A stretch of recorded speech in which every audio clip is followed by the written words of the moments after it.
नमस्कार. आज आपण जे भीमा नदीवरील ब्रिटिशकालीन पूल आहे या पुलावर आपण या ठिकाणी आलो आहोत. या ठिकाणी आपण पाहिलं तर सध्या इथे हा पूल वाहतुकीसाठी बंद करण्यात आलेला आहे, कारण की गेल्या काही दिवसांमध्ये या ठिकाणी पुलाची पडझड ही झालेली आहे. आधीपासूनच इथे या ठिकाणी पुलाची पडझड ही झालीच होती. या ठिकाणी आपण पाहू शकतो की हा मार्ग बंद करण्यात आलेला आहे. JCB करून मार्ग बंद केलेला आहे. आता तरी सुद्धा या ठिकाणी पाहतोय की हे जे नागरिक आहेत हे नागरिक या ठिकाणी वाहतूक ही करतच आहेत.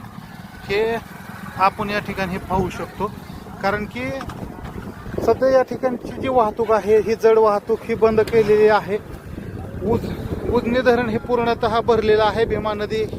भीमा नदीला मोठ्या प्रमाणात पाणी आलेलं आहे आणि उजनी धरण हे काठोकाठ भरलेलं आहे. या ठिकाणी आपण दुसरंही पाहू शकतो की सध्या या ठिकाणी हे पर्यायी पुलाचं या ठिकाणी काम सुरू झालेलं होतं, परंतु कोणत्याही प्रकारचे या ठिकाणी जे काम आहे ते रखडत असल्यामुळं फक्त या ठिकाणी एकच हा कॉलम उभा केलेला आहे. हे सध्याची आपण हे दृश्य या ठिकाणी पाहतोय. हे पुलाचं जे काम आहे हे पूर्णतः हे रखडलेलं आहे आणि पूल हा म्हणजे एकदम अशा पडण्याच्या अवस्थेमध्ये आलेला आहे.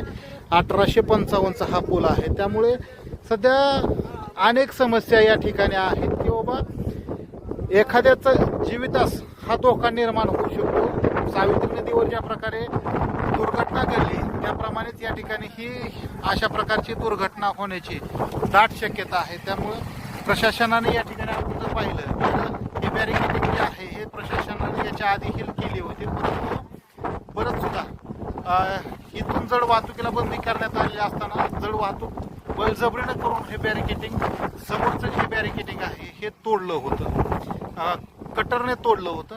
आणि त्यानंतर आता परत एकदा जे मागील वेळेस या ठिकाणी भगदाड पडलं होतं त्याच ठिकाणी भगदाड आता पडलेलं या ठिकाणी आपल्याला दिसून येतंय.